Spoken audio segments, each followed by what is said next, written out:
Hello, everyone. So we are about to begin a video about the brain and mind body connection as it relates to movement.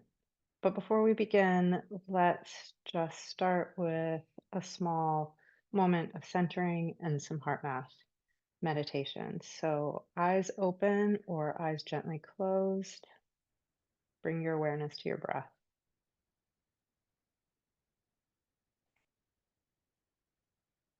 You don't have to adjust the breath. Just feel how the breath is arriving in your body. If it feels good, you could place one hand at the chest and one hand below your rib cage.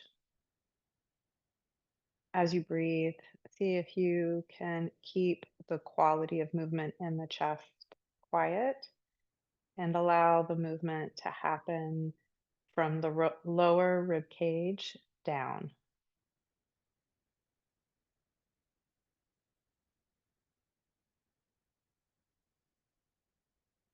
We just take this time at the beginning of each video and as we begin to learn, just to help start by quieting the mind, opening ourselves so that we can take in information a little more easily. It's also time to just do some somatic check in. As you feel present with your breath, begin to bring your awareness around the area of your heart or what you relate to as the energetic center of your heart.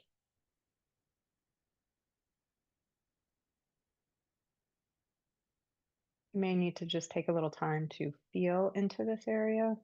Again, we really try to begin to take the stance of a witness, just to be present for ourselves without feeling we have to adjust or analyze. We come into the sensations that we feel and remain present with them.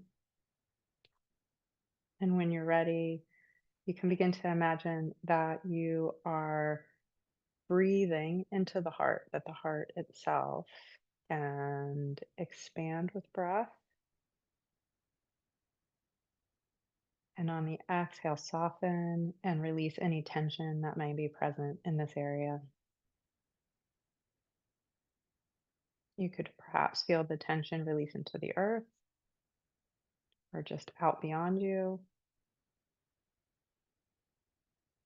And as you remain present with the quality of your heart, begin to imagine something that brings you peace. It can be something very neutral, like staring at the river or a beautiful fall tree or the snow on the mountains. Something very unconditional, like a pet that brings you joy. And as you hold on to this image, breathe in whatever quality you feel your heart needs, something that is of a high vibration like support, love, peace, gratitude, appreciation. And it's like you're feeding your heart this medicine by holding on to the image and really connecting with that felt sense of that energy as you breathe it in. We'll stay here for just a couple more breaths.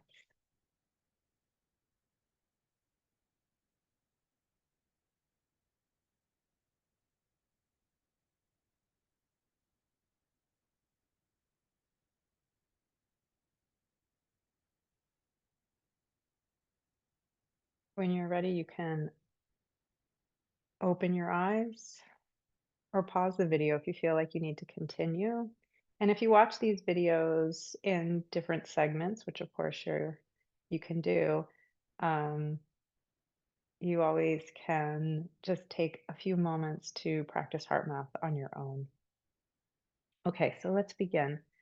So this lecture has to do with what we would call the brain and mind body connection and how that relates to movement as we go into this topic of muscles and intelligent sequencing. And as we learn this information, it's essential that we understand that no movement happens without this unified connection into our brain and also having deeper understandings as yogis and the work that we do in terms of what is the mind. And so I'm using these two words differently: brain, the organ that lives in our head, and also let's explore what we call mind. Okay. So let me start the slideshow.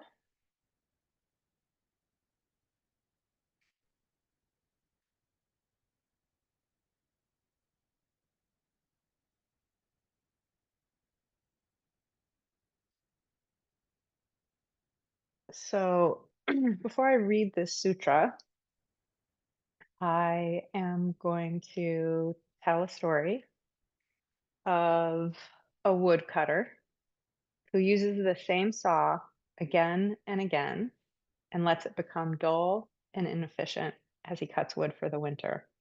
And as he does this, his work continues to become inefficient as it takes more time and more energy to cut less wood. And the solution, of course, would be for the woodcutter to stop, to sharpen, and to care for the saw, and therefore his use of energy and his time would become more efficient. And so this story really relates to this understanding of this sutra, which talks about brahmacharya. Brahmacharya is the fourth yama, and the Yoga Sutra says strength and vitality come to those who use their energy for the greatest good. And the word brahmacharya is often kept in a very narrow context, pertaining to sexual energy. And so when we see usually information around the eight limbs of yoga and we look at yama, the definition will often be sexual integrity.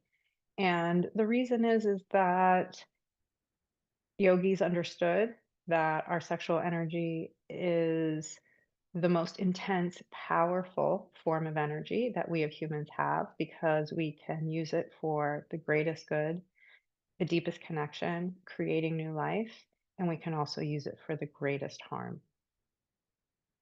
However, another way to really think about brahmacharya, and we can define it as right use of energy, right use of energy in terms of our thoughts, our speech, and of course, our action. Um, Another way that I have been taught through my teachers to look at the yamas and niyamas has to do also with their positive um, attributes. So, one of the ways that I've been taught to understand brahmacharya is just this overarching concept of integrity, integrity in action, right use of action. And so, what we can say about brahmacharya is that it comes into all aspects of life. And if we don't take care of our life force, our physical body, our prana, our physiology, our emotional, mental, and spiritual health, then we become like a dull saw. And that makes each task and interaction more difficult, more inefficient, and lack consciousness. So, my question to you is, where does the mind exist? So, where is the mind, not the brain, located in our physical body? And this question really refers to both conscious and subconscious mind. And what we can say is that the quality of our mind and consciousness and awareness, all the same really, exists throughout our entire body, which is composed of our cells, our tissues, our organs, our systems, and the wholeness of our physical being and beyond that. One of the things that we say in body work is that the issues are stored in the tissues. And that's, of course, a real, you know, simplified slogan. But what I've seen working with thousands of people at this point is just by through conscious present touch into the body, memories, beliefs, um,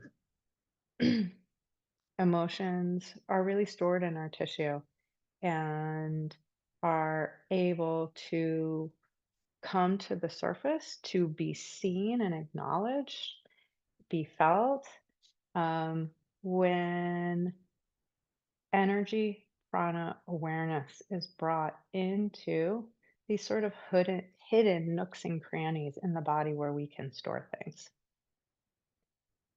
So the yogis really understood that the mind exists within our whole being and within all the layers of our koshas, right? And so when we look at this image pertaining to the different koshas, remember we see it such that the smallest image is the physical body, and beyond that is our physiological body, our lower mind, our higher mind, and our bliss body. And that the mind exists in all levels, and that the subtle penetrates the gross.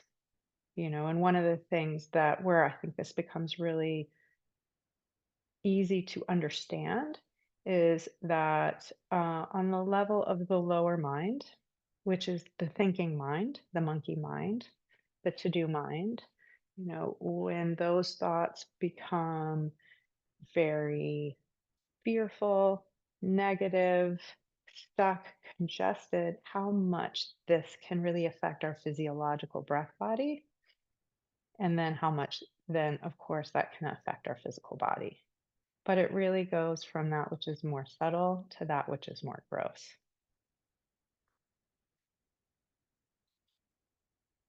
The next concept I want to talk about is that of Agni. So in our first class, we talked about prana, taking nutrition in, and nutrition itself and our ability to take it in. Apana is our ability to waste itself and our ability to release waste. And in between those two concepts is that of Agni.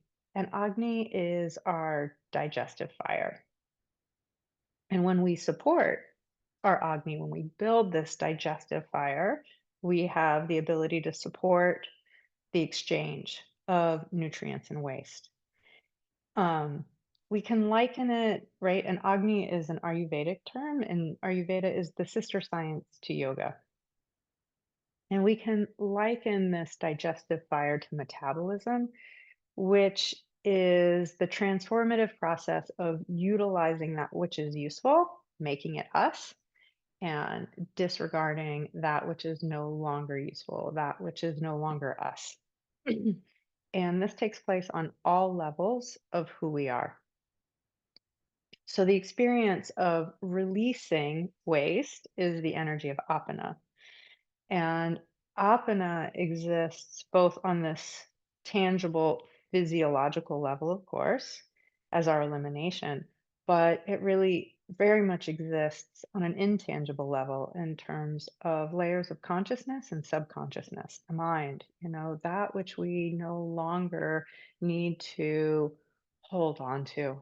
And I think that many yogis really understand that there is this sort of inexplicable process that happens when we practice and when we move, that there are thoughts, memories, beliefs that come to the surface, and that we have the opportunity to process the Agni and also in time have the opportunity to release, right?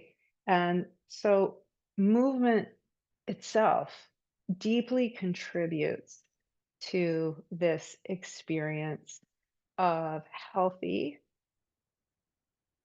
Agni metabolism. We understand that how movement contributes to like fire and heat and digestive fire, but also we really want to make that understanding a little more subtle in terms of the Agni of processing life experiences itself through the mind that lives throughout our whole system.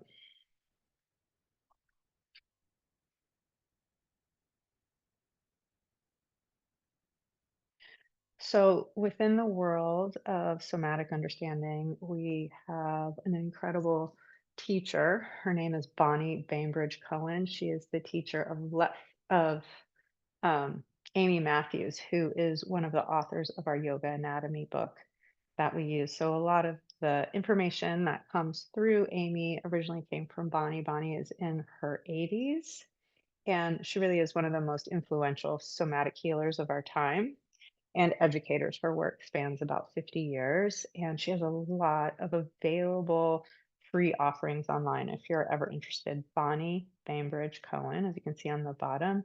And she has a very famous quote which says, if the mind is like the wind and the body is like the sand, if you want to know how the wind is blowing, look at the sand, right? So our bodies become this representation of the mind. The mind informs the body and really forms the body. So, if we understand that the concept of mind lives in the cells and the tissues of our body, from here we can inquire into the particular mind of a system within our body as well.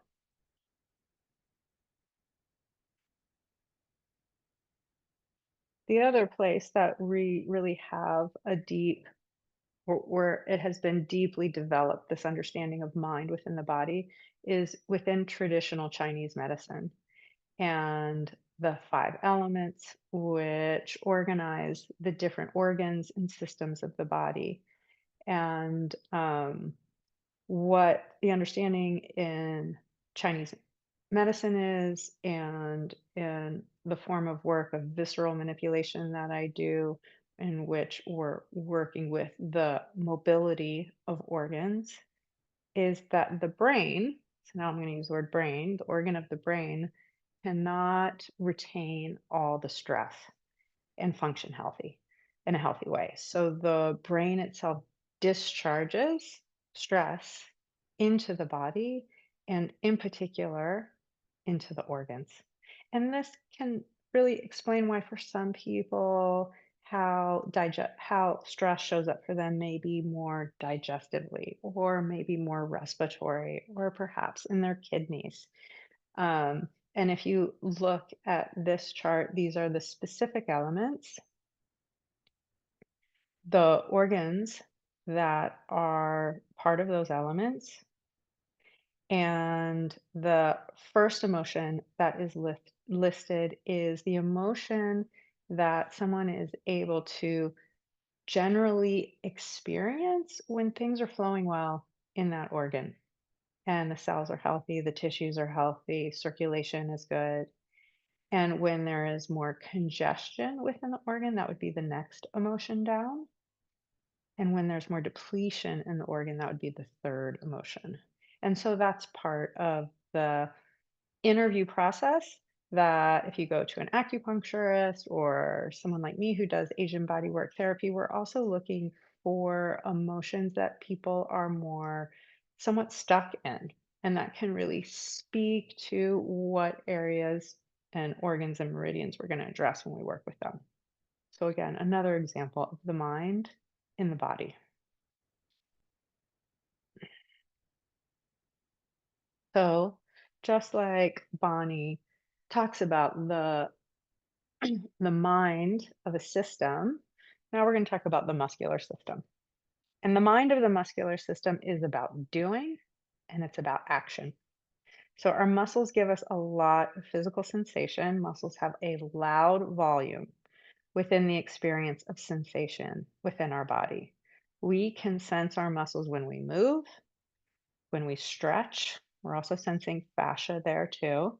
Um, and with pain, soreness, overwork, tension, fatigue, these are all many of the different sensations that we experience clearly in our muscles.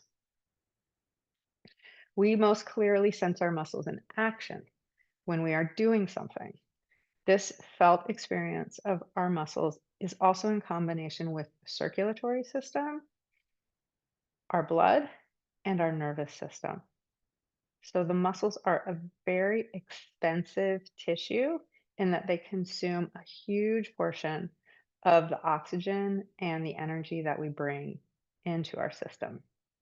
When we feel our muscles or we feel somebody else's muscles, we feel both the weight of the blood as well as the vitality, the strength, the activity of the muscle tissue itself, or perhaps the lack thereof. How we feel the nervous system or the neuromuscular system, this combination of how our nervous system activates our muscular system, is a bit more elusive. And really, until we tune into it, the muscular system communicates to us in terms of muscle coordination, reactivity, agility, tension and relaxation, and whole body muscular integration, balance, and much more. Like I said, the quality of the mind within our muscles is about doing, it's about action. And this quality is alive, alert, expressive, and ready to react when it has vitality.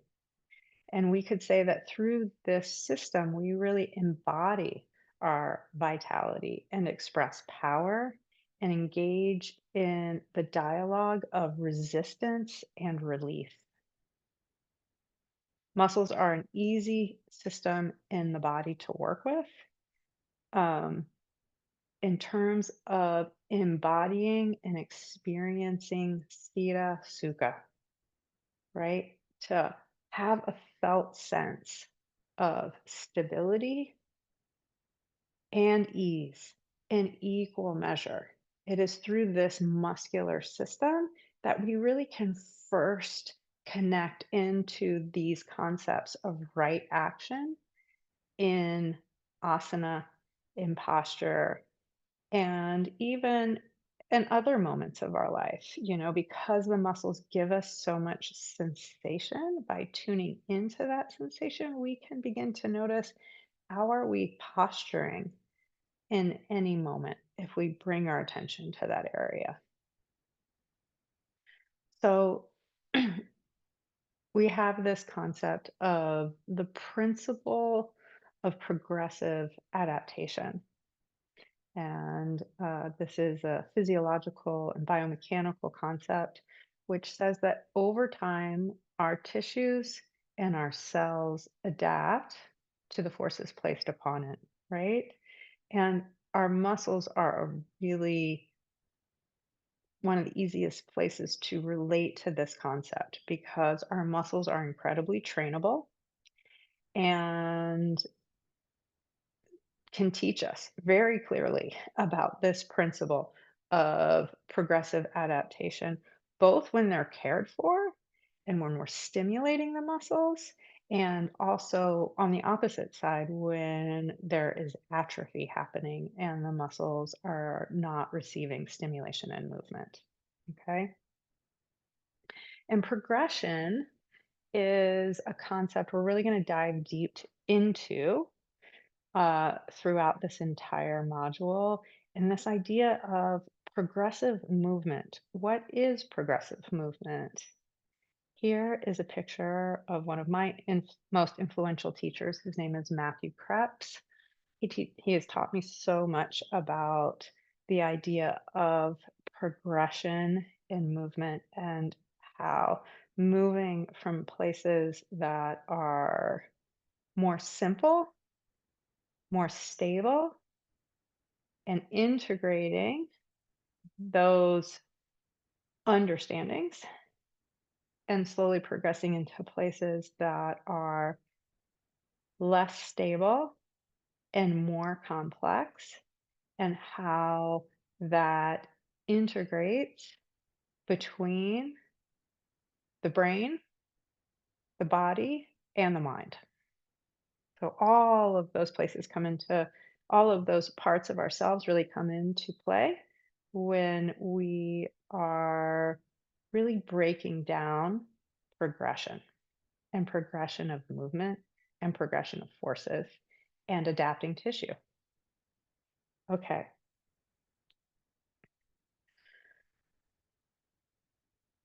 This slide is from the last module when we explored pranayama, but for this module, what I want to bring awareness to is here we're talking about the pranamaya kosha. So first we have the physical body, the annamaya kosha, and then the next level of the koshas is the pranamaya kosha, the breath body, the physiological body, and what lives within this body is our prana, which is not the same as our breath, but it cannot be separated from our breath, which is not the same as our circulation, but cannot be separated.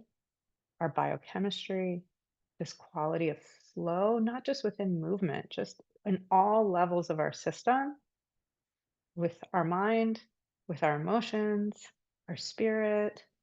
And the next one is awareness. And this is a very deep concept, really, but to have bring awareness to parts of ourselves is lives within the pranamaya kosha. And all these things is what our prana affects, right?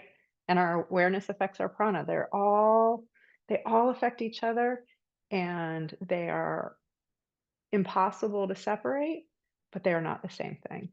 And so we really want to work with uh begin to explore this idea of awareness as we come into these concepts of proprioception and interoception. And so proprioception. Um, well, I'll go back for a moment and just talk about proprioception and interoception. And both of these terms encompass our entire kinetic felt self.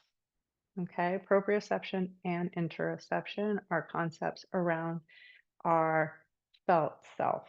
Okay, these systems of the body, these are systems in the body that let us know both where we are in space and how we perceive our internal bodies.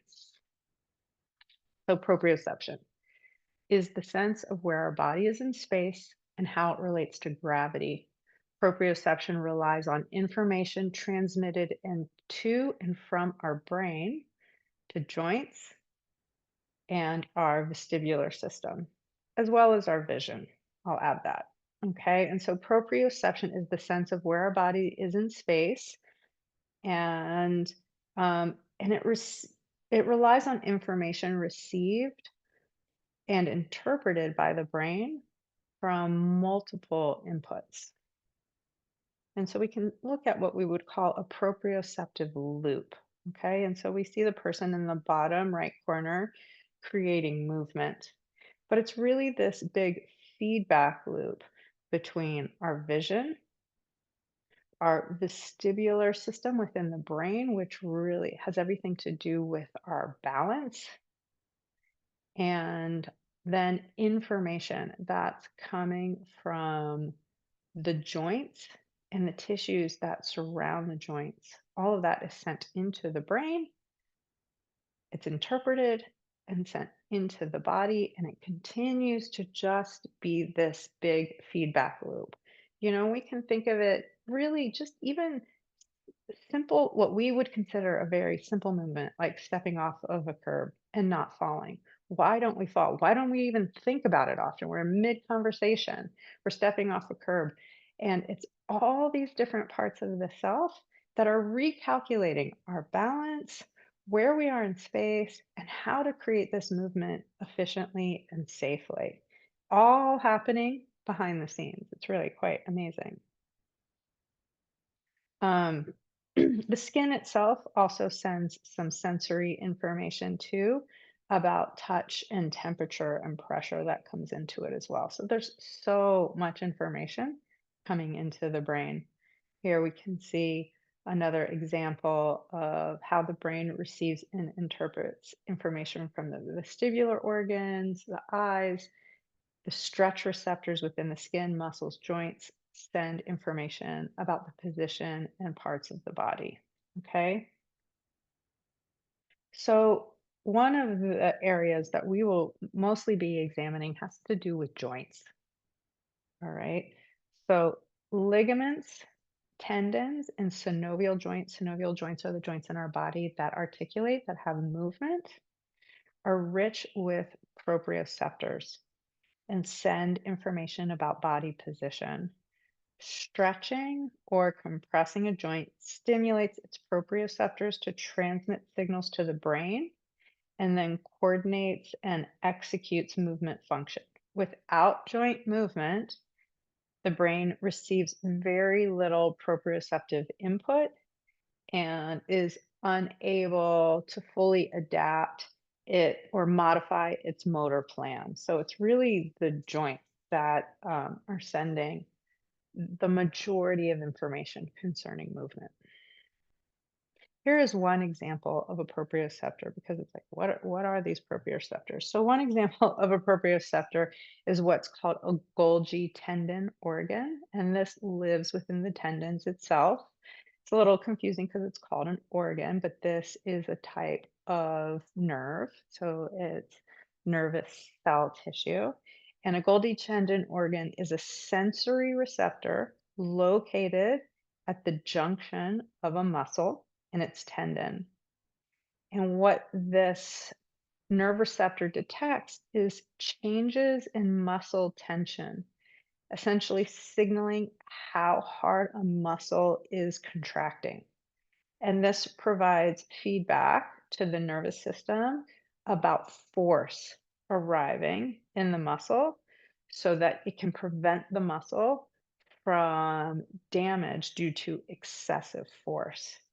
So if you go to lift a piano and there's way too much tension arriving at that junction between the muscle, the tendon, and the bone, the Golgi tendon organ is going to send a signal back to the brain really quickly, and your muscles are going to collapse. They're not going to be able to contract anymore. And that is the body's way of um, creating safety. Okay. So, one of the ways in there's so many ways in yoga that we really grow our proprioceptive understanding in terms of where our body is in space. We will explore that more.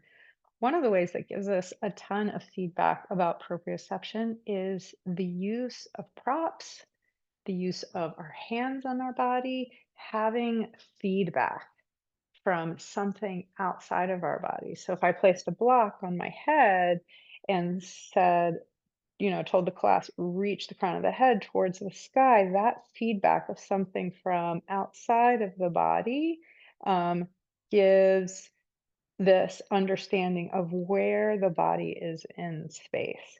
And so, something to think about when you're working with people.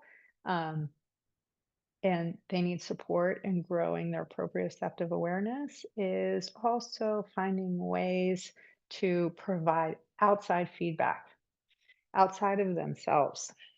And that's why a lot of times we'll do this with breath, one hand on the chest, one hand on the belly, to feel where our body is in space and how it's moving. Okay,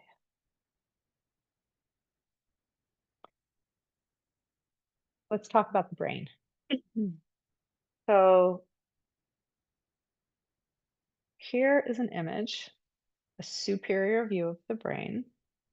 And we're going to look at what are called the sulcuses and the gyruses. So the sulcuses are the drains, the little divots in the brain, and the gyruses are the higher bumpy parts.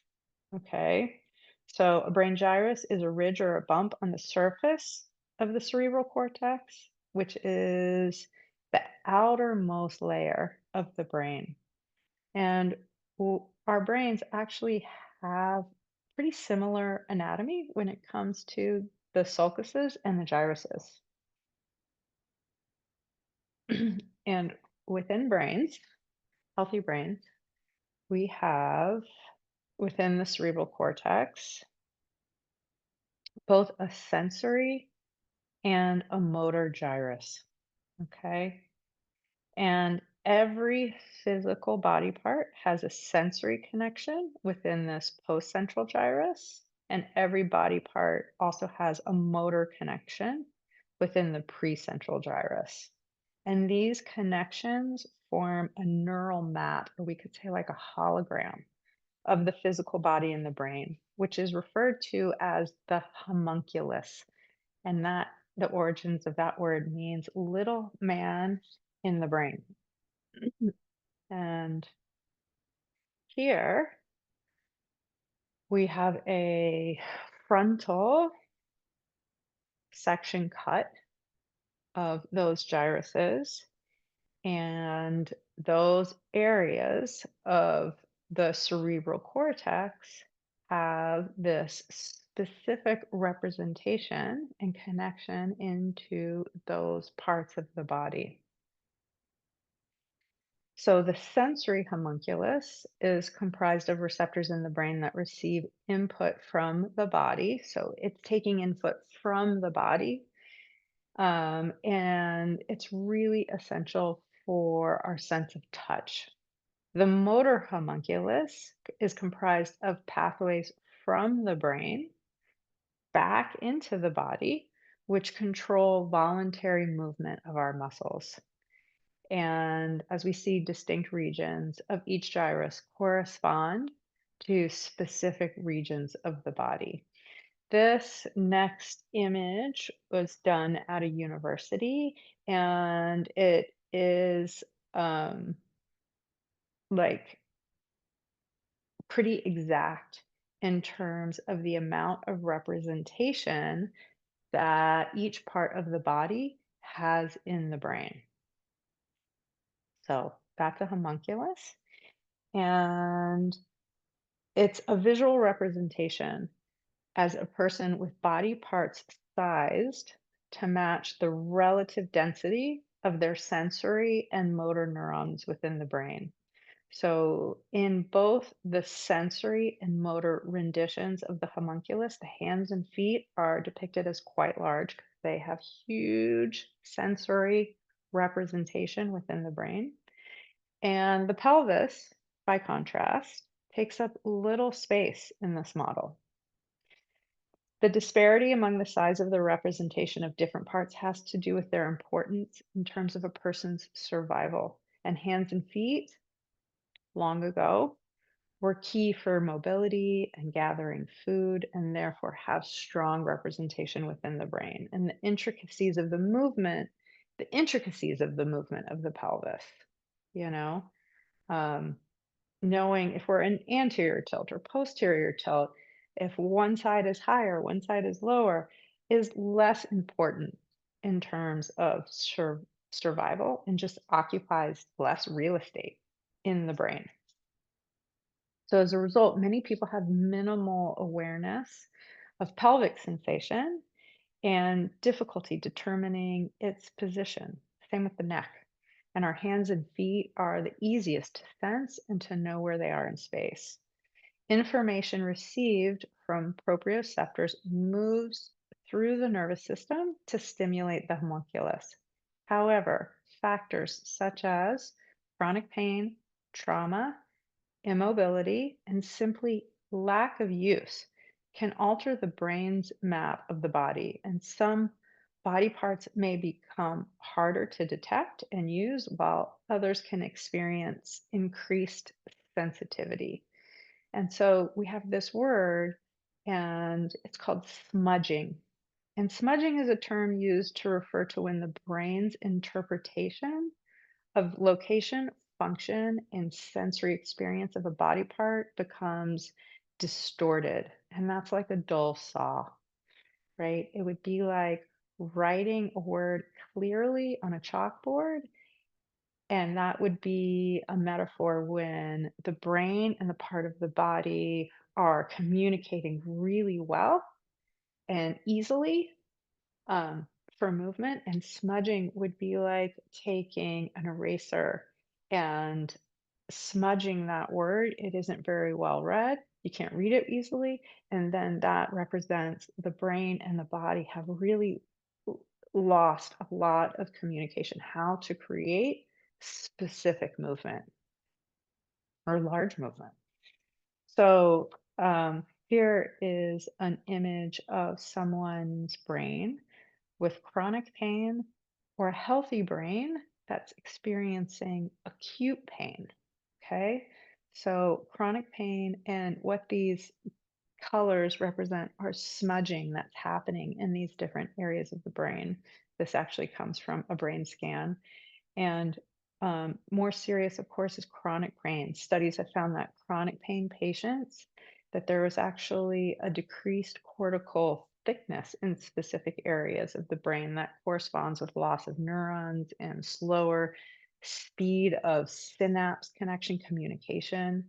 Um, and so this, of course, really affects brain, mind, body connection. Um, and we can also say, of course, there are degrees of brain smudging, right? Some quite severe and some not so severe. And so thankfully we have something that's called neuroplasticity. I don't have a slide for that, but neuroplasticity is the ability to change and adapt through experience. And so it's the ability for the brain to rewire. And this essentially enables us to unsmudge the brain and the representation of the body within the homunculus.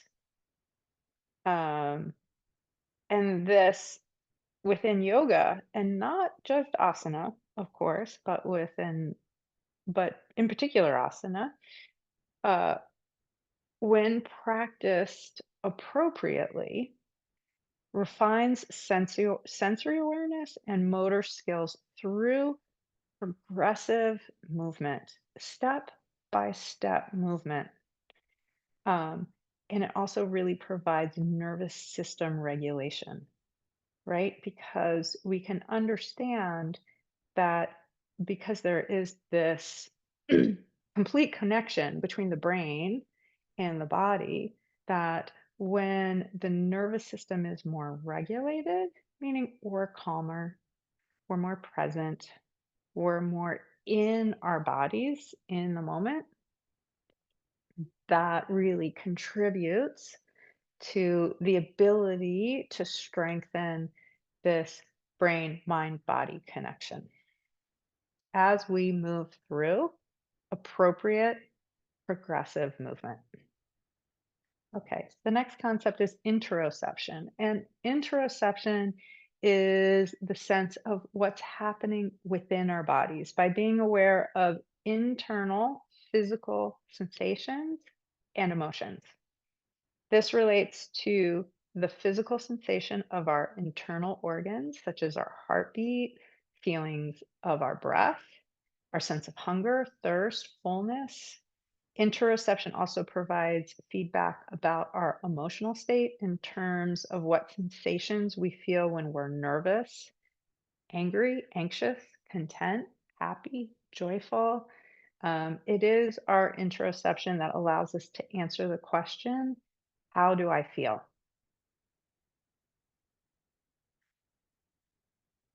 So, clear awareness of the signals of our body not only gives us feedback about exactly how we're feeling, it also gives us valuable feedback about the present moment. With developed, regulated interoception, we can sense and acknowledge when we have become dysregulated, psychologically or emotionally, as signals of our body serve as an alert to that our internal balance is off. And this can motivate us to take action by doing something that will support our return to balance and to help us feel more comfortable. In other words, noticing the way our body feels can be what motivates us to take action for self regulation. And heart math is a very kind of subtle and nuanced form of interoception and very powerful. So, some of the things that we really work with within the asana practice or yoga practice as a whole is cueing, how a teacher may cue us in practice and how, as teachers, we cue others. Okay. And there's internal and external cueing. Internal cueing asks that the student feels something within their own body. The attention is inward. So, internal cue would be exhale and tone your belly back to your spine. Or as you lift into bridge, strengthen your glutes. Those are internal cues. And external cueing has you aim your movement to something outside of yourself. And so your attention is brought into the environment, such as root the 3 points of your feet into the floor or reach the crown of your head towards the sky. Those are external cues. And there's actually a lot of scientific proof that external cueing causes students move of any type, any kind of movement, to have better retention, efficiency, and performance. And this probably speaks to the fact that it's easier to orient our attention outwardly as humans, right? So, why in yoga do we not just focus on external cueing? And this has to do with the fact that number one, yoga in its essence is an internal practice. We are going more and more and more internal as we move through the path of Ashtanga yoga, the 8 limbs. And number two, it is only internal cueing that helps us to really develop and grow our interoception, our sense of our internal self. And most importantly, greater interoception can lead to more internal regulation, where we develop skills to work with our internal felt self. And this is where the practice comes in, right? Um, through the practice, we help people feel into their unique felt sense of themselves, their bodies, and their internal environment. The next concept has to do with processing and how we process information within our bodies. And we can talk about top down versus bottom up. And so, top down processing is working with thoughts and cognition, right? And for a long time, when it came to different forms of therapy, this was the main therapy that was offered for people was top down, really working through thoughts and and cognition. Um, but what has grown tremendously in the past couple decades has been bottom up processing, which is working with our bodies and with our senses. And as we see, this has essential, enormous value. And yoga is so powerful because it allows people to self regulate both ways. So, top down and bottom up, both forms of processing come into play when we practice yoga. Top down processing uses the mind and concentration to make sense of our surroundings, and bottom up processing refers to using our bodies and senses to process sensory information. And so, as you link your breath, brain, bodily movements, you create new neural pathways that allow for alternate responses, thoughts, and behaviors. So, the last concepts I want to just bring into this talk is also comes back to cueing. And in yoga, we are often in asana practice cueing action. We are asking people to do something with their bodies. And this is can be a real learning curve. Something I always explain to my students, especially my beginner students, is that ability to take in information in the brain and to then have your body do what you've been asked to do. There are so many steps um, in that process that for many people have to be strengthened.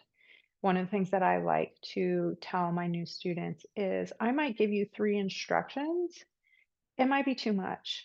Work with one. If you've got one of those three, work with that. And in time, you will maybe then be able to add two instructions at the same time, three instructions at the same time. There's a huge learning curve that happens for people, especially for people new returning to movement for the first time, practicing for the first time.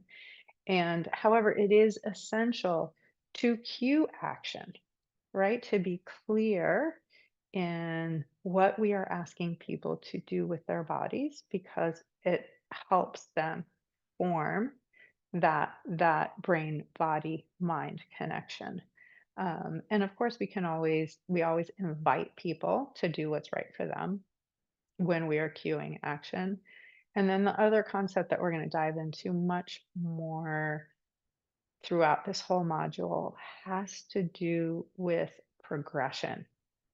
And what does that really mean for you to begin to think about that when you go to a yoga class, when you do your own practice, how to feel into movement so that what you're doing first is preparing you for what you're doing next, is preparing you for what you're doing next, and how that allows the brain and the mind to really digest the experience of movement. Movement presented in a really intelligent way feels like the perfect meal. It's not doesn't make you too full, it has the right flavors, and it digests very well. And when you have that experience with movement, it means that your brain has really been able to communicate well with your body and vice versa. Okay, thank you so much. And I look forward to more learning together with all of you.